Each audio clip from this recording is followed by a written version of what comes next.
My psycho entitled coworker literally breaks into my car after work, demanding that I give him a ride home, putting me in a position where I could finally shut this guy down. Here's what happened. I want to start off by saying that this happened a few years ago. I was working on an airbase in the Middle East, and all of the expatriate workers lived on a compound about 30 kilometers from work. The company laid on a bus to take people between work and the compound. Most of the people who'd been there for a while bought their own cars, so you could basically go off compound shopping, or more importantly, if you were let off work early, you could get out of there, which surprisingly happened fairly often, and that way you didn't have to wait for the bus to turn up. It also wasn't unknown on the back shift to finish at 8 o'clock, but the bus wasn't picking you up until past midnight. I had been there for a few years at this point, and I did have my own car. It was just this really basic car. No optional extras at all, no electric windows, central locking, absolutely nothing. In fact, I almost never locked it. Anyways, we had this one person working with us who, for the sake of the story, I'll call Dave. He had been there for years, but still wouldn't buy a car for some stupid reason. He also didn't like using the bus. When we were leaving work, he would just tag along with people and basically beg for lifts back to the compound, and this generally just wasn't a problem. People gave each other lifts all the time. Maybe your car breaks down or you have to have it serviced every now and again. The attitude is that you would give lifts in hopes that you might need one yourself in return, but that was not the case with Dave. He was a one-way transaction. Petrol money just wasn't a real factor, and at the time, petrol was insanely cheap. I mean, you could fill your tank up with change in your car ashtray. I also have my family with me there, and trust me, this will become important shortly. One day, I'm a little late finishing up and I had a complex handover to do with the upcoming supervisor, and this really did take a little bit longer than usual. I then get to my car and lo and behold, there's Dave sitting in my passenger seat, and I'm thinking to myself, are you kidding? Seriously? I then get into the car and I ask Dave what he was doing in my car. He said to me, "Oh, I need a lift back to the compound." He had gotten into my unlocked car, sat in the passenger seat, and had not asked for a lift home, just expected me to give him one. Now, everyone else had gone home by now, and the day shift bus had already left. But there was one slight problem though. I wasn't going back to the compound. Back when this happened, my daughter wasn't in school yet, and it wasn't a nursery day. And for reference, she only went to nursery a couple of days a week. I was meeting my wife and daughter at a nearby mall. There was also a massive soft play complex, and they'd spend the day there. And basically, I was meeting them there. And then afterwards, we were going to get something to eat all before going home. I then point out to Dave that I'm not going back to the compound and that he needs to get out of my car. He then asked me, well, what am I meant to do? And at this point, I decided to put my foot down. I say to him, first of all, I'm going to meet my family for dinner. Secondly, this is not my problem. And third, if he would have just asked at any point through the day if he could have a lift, I would have told him that I wasn't going directly back to the compound. He then tells me that I need to take him back to the compound first and then go meet my family. But I tell him under no uncertain terms that it wasn't happening and that it is his problem to solve and not mine. He then ended up going back into work and waiting until someone left at 8 o'clock, which was about 5 hours later. Well, I then had a great time at the soft play with my family, and then we went to dinner and had a great time. But ever since that incident, he never got into someone else's car uninvited ever again. Okay, I don't care who you are. If my coworker literally broke into my car and said, "Okay, where are we going?" I think I would lose my mind. First of all, I completely understand the sentiment of okay, I can leave my car unlocked. This is not a dangerous area. You can probably clock pretty quickly if this place is good or not, and you're okay, I get it. This is not a problem. We can just leave it unlocked and everybody's gonna get along. So if my coworker broke into my car and sat there expecting a ride out of me, I think I would go absolutely crazy. That's so unbelievably inappropriate, it's not even funny. And yes, in my opinion, him getting into the car and waiting for you is absolutely breaking into the car. Whether it's locked or unlocked, I don't care. Stay out of my property. And the absolute gall of him to be "Oh yeah, you're gonna give me a ride. You need to drop me off at the compound first and then go to your family." It's no, you're gonna get out of my car before we have some problems. What is going on right now? So good for you for shutting your coworker down. This sounds absolutely obnoxious, and I think you have way more patience than I do, because if I was in this situation, I would be very pissed off. If you like Am I the Jerk, you're probably going to love Am I the Genius. Check it out, link down below in the description. Also, go to amithejerk.com/submit if you would like to submit your own stories. An entitled mom loses it on me at the restaurant I work at, all because I refused to give a kid extra fries for free, as she literally just didn't want to pay for it and tried to guilt trip me into giving free food to her kid, which has left me really baffled and very annoyed. Here's how it happened. Okay, to start things out, this literally happened yesterday at the fast food place that I work at. I'm on the register taking orders when a mom and her kid come up. The kid orders a kid's meal and I tell them the total. The mom then immediately interrupts and goes, "Wait, can you just give him a second order of fries? He'll share with his little brother, but but I don't want to pay extra. Now, I politely tell her that each meal comes with its own fries, and any extras would have to be purchased separately. She then lets out a huff and leans over the counter. She says to me, but he's a child. It's not fair to make kids pay extra for fries. Don't you have a heart? I try to stay calm and explained again that the policy is the same for everyone, kids included. But then she raises her voice and calls me ridiculous and demands to see the manager. So the manager comes over and I explain the situation, and the mom storms off, muttering something about child discrimination. Meanwhile, her kid was happily munching on regular fries the entire time. So honestly, it was just so frustrating and ridiculous that I almost laughed after she left, because I just don't get how some parents think that the world owes their kids free snacks. Oh man, that's so weird. Seriously, like why would you walk into like, I don't know, McDonald's and be like, hey, can we get some free fries? This is a child, come on. Don't you have a heart? And like if I was there, I would respond and be like, I don't know, do you have a wallet? Like bro, this is not a charity. What are we talking about here? You're not gonna get free food just because you have a kid with you. So yeah, this sounds crazy. I would really be frustrated by this, and I don't blame you for getting upset either. A group of entitled tourists have their kid grab my cat as I'm simply trying to walk it down the streets in Iceland, putting me in a situation where I was forced to shut them down. Here's what I did. Okay, to preface this, I live in Iceland, and during this time I lived in downtown Reykjavik, and there are a lot of tourists in that area on a daily basis. A lot of them can be entitled and rude towards locals and kind of treat us like a zoo, or as if we're in the way somehow by being there and living our lives while they're just like posing for photos right in the middle of where people are walking or where cars are driving. Meanwhile, thousands of tourists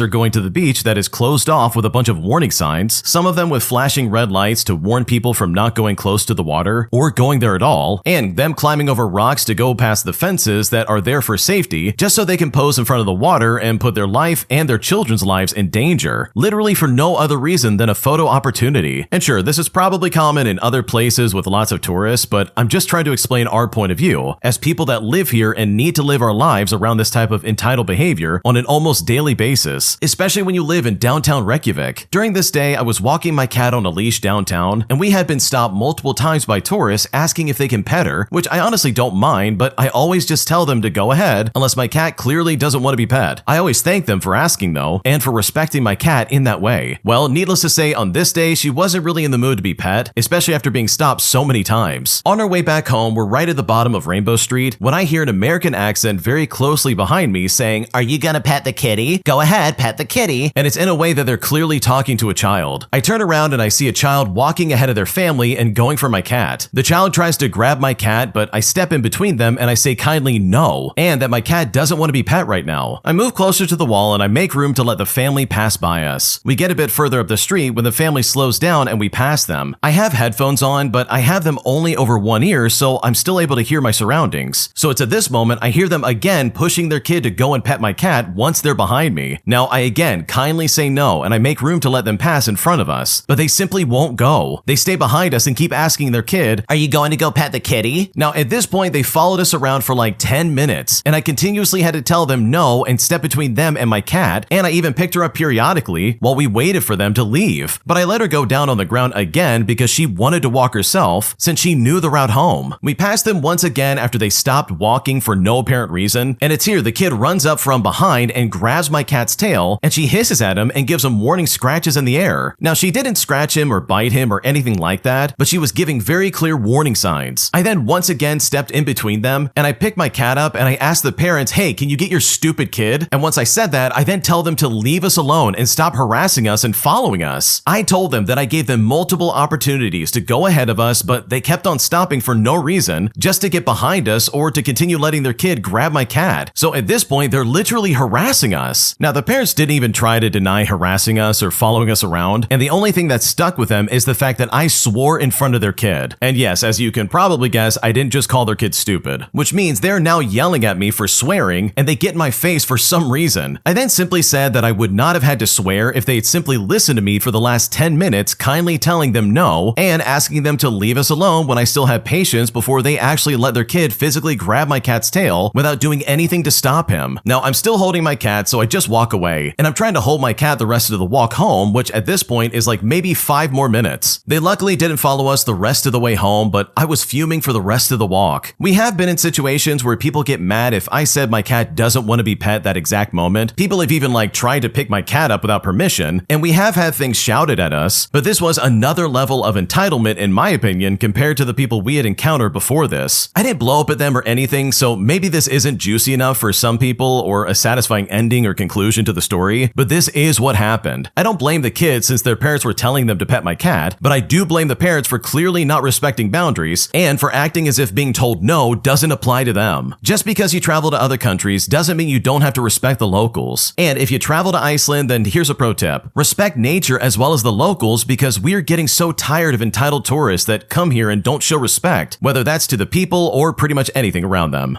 Oh man, if anybody touched my animal while I'm walking them, I would be also very pissed off. Seriously, dude, you don't touch other people's pets. That's messed up. Especially a cat on a leash, dude. That is kind of unusual in and of itself, and that is not gonna end well. So yeah, the original poster was in the right for screaming at them and being really pissed off, because if I was in their shoes, I would feel the same way. My job wrote me up after I was experiencing burnout, all because I lost 2 very close family members and now my work is tanking, putting me in a situation that honestly I never thought I'd ever be in. Here's what's going on. Okay, so my field of work has high turnover and high burnout rate. As a result, my company promotes transparent conversations with staff members to ensure that we are all implementing self-care, taking PTO as needed, and asking for non-managerial support when overwhelmed with tasks. Well, last year, my work began to suffer. I was struggling after losing 2 close family members suddenly, and was transparent in hopes that they would understand why I was withdrawn and had lower productivity. Well, my manager wrote me up as a result of my burnout, citing that I was using our one-on-ones inappropriately, causing stress among the team with my grief, and talking about being burned out too much. The write-up included every single one-to-one documentation of when I asked for help with burnout, and management instructed me to stop talking about burnout altogether. And it's here that my malicious compliance came into effect because I thought to myself, no problem. I then stopped bringing up burnout, being transparent, and asking for support. About 2 months later, I request a 7-week leave of absence, citing extreme burnout and mental health issues. Well, management was shocked and angry that I did not tell them that I was struggling or burning out. I then handed them a copy of my write-up. I said to them, well, the action plan I received stated that I could not talk about burnout anymore. Management was then scolded for inadvertently creating a hostile work environment where staff couldn't ask for support. I then got 7 weeks off and partial pay, and they had to cover my job for that entire time that I was out. Okay, first off, I hope the original poster is feeling better, but also, wow, your job sucks. You mean to tell me these people are like, oh guys, if you're feeling burned out, be sure to talk to us about it. We really want to help. And then when you do that, they turn it against you and they're like, wow, your grief is really causing problems. It's like, dude, what do you want? Seriously, what do you want? This is so annoying. So hopefully the 7 weeks really helps you out because I can only imagine what you're going through, especially after realizing that your job literally betrayed you. That's crazy, and I know I would be very pissed off if I experienced that. My father-in-law seems to think that his guilt tripping will work in his favor when it comes to Christmas vacation, but in fact, I'm planning on using it against him as a form of petty revenge, because I am seriously tired of the way he's talking to me. Here's what's going on. So my father-in-law really wants us to come to their house this Christmas, but this year it will be difficult. My husband works, in essence, as a contractor job, so he doesn't get a lot of time off. If he took off too much time, he would lose full-time status and he would have to hope he'd get it back the next month. Because of this, he's probably only going to get 2 days off. We live 10 hours from our home state, so driving would really suck, and we'd spend at most a day from everyone. Flying is an option, but the shutdown has us nervous. We also have pets, and our usual sitter is going to be gone for the holidays, and we would have to find a new sitter and hope our pets like them as much as the usual sitter. Even with all these reasons, my father-in-law has been trying to guilt trip us to come. He said we had inadvertently made a tradition of coming up every certain amount of years. He's used to the sickly family members, which our reasonings were never about not wanting to see them. Also, why do we need a holiday to remember to value your loved ones? We could easily make a trip for January or February, and when all else fails, we use the mom card. My mother-in-law recently lost a family member and has been really down, and she wants everyone together for the holiday. We've even come up several times this year because we want to support her, and if the situation was different, we would have loved to come up for Christmas too. Sadly, it doesn't change our circumstances. We were also upset because my mother-in-law's struggles were never the reason until my father-in-law said it after weeks of talking about Christmas plans. Now, I was pretty upset to to hear that my father-in-law was trying to guilt trip us in this way. But then I got a bright idea. Since he wants us to spend time with friends and family, then we'll do just that. We are now making plans to visit everyone that we don't get to see. His family will still get time with us, but we refuse to let my father-in-law dictate our time. We plan to rent a car because I can already foresee my father-in-law making excuses for why we can't use their car. Tomorrow we're supposed to talk about booking flights, and I plan to tell my father-in-law, you know what, this works out after all because we can now see everyone that we haven't seen in a long time. And I just can't wait to hear the tone in his voice when he realizes we aren't planning to spend every waking moment with only him. Okay, I love this petty revenge because you are literally taking what he said and you're running with it way further than what he expected. Because the second he tries to complain and be like, oh, well, wait a second, what about us? You can then throw it right back at him, and that is so funny to me. So good for you because I think this is a solid plan. Am I the jerk for not allowing the return of a car that I sold to my partner's coworker that now all of a sudden had broken down despite the fact that we explained that probably would happen? Because right now they are pissed off and I seriously just don't know what to do. Here's what's going on. Okay, to start things out, I sold a vehicle to one of my partner's coworkers. We were very clear that a lot of work had to be done on the car and that although at this time we knew of nothing wrong with the vehicle, we were selling it because we didn't want to deal with it anymore. This was repeated to them several times. We said to them, we don't know if anything wrong, but we do not trust it. After a test drive, the coworker was confident that they wanted it. So we wrote up a bill of sale stating the terms of the sale. $3,000 total, paid in installments of $200 per month. We also sent a statement that said that this sale is final and the vehicle is sold as is, with no warranties or guarantees expressed or implied. The seller and buyer then signed the bill of sale, and just so I can make the registration and insurance process easier for her, I signed over the title. Now, that was 6 weeks ago. Fast forward to now, and the vehicle is broken down. There's apparently been internal catastrophic failure and it needs a new engine, with the crankshaft and the bearings being completely out. She's now asking that we take the car back and donate it or just send it to the junkyard. They can just sign it back over and we can do what we want with it. And by the way, it's currently about 2 hours from where we live. Now, I really do not feel it's my responsibility to fix this problem for her, but I do feel really bad it broke down. And at this point, she's now accusing my partner of taking advantage of her and saying that we never told her anything could be wrong with it. This car, by the way, has been a pain in my side since I purchased it for about $10,000 in 2020. It has had several mechanical issues that we have fixed. All in all, probably putting in around like $5,000 into the vehicle. And a lot of that was very recently. And trust me, there's a long list of things that we've had to like replace on this car, namely the alternator, the drive belt, the brake pads and rotors. We had to fix the oil pressure sensor, and trust me, the list goes on and on. Also, there was a fix done by our original dealership after Jiffy Lube failed to put oil back in the car after an oil change. Now again, we were absolutely transparent about all of this, and that we hoped nothing would go wrong but couldn't promise anything. So am I the jerk for refusing to allow her to return the now broken car that I sold that was in working condition that is now hours away from my home? I mean, is there any idea for a compromise? I can't afford to give away thousands of dollars, but I've been in hard situations with cars before, and I know what it feels like. What should I do? Okay, maybe I'm the jerk here, but no, you are not the jerk. I think you are well within your right to be like, sorry, I can't help you, and yes, you still have to pay for it. Like, I'm sorry, you signed the dotted line, and the second you try to accuse my partner of like taking advantage of them, when you very clearly said, hey, this thing like probably will fail you, and we're not sure if it works, but you're buying it as is. Like at that point, that's your own problem and nobody else's. So no, I don't think you're the jerk at all. I think you absolutely have no obligation to this person, because if this car broke down, that is literally their problem and not yours. Am I the jerk for asking my sister to return the money I loaned her after she bought concert tickets instead of paying me back? Because right now I'm still very pissed off and I just don't know what to do. Here's what's going on. Okay, so a few months ago, my younger sister asked to borrow $400 to cover her car insurance, saying that she was short that month. Now, I agreed because she is family, and I figured that she would pay me back once she got her next paycheck. Well, 2 months went by and I still got nothing from her. I then gently reminded her and she said that she'd get me next time. Well, last week she posted on Instagram that she got VIP tickets to see her favorite band, and the tickets are well over $300. I commented half jokingly by saying, well, I guess you can pay me back now. She then deleted my comment and texted me saying that I embarrassed her. I then told her it's not about embarrassment, but it's about priorities. She then called me obsessed with money and said that family shouldn't treat others like debt collectors. I then told her that if she had money for concerts, she should have money to pay her debts back. My mom got involved and said that I'm being cold-hearted and that I should drop it because it's only money. But here's the thing, it's not even about the $400 anymore. anymore. For me, it's about the blatant disrespect. So am I the jerk for wanting my sister to pay me back? Because right now, everybody is really pissed off at me.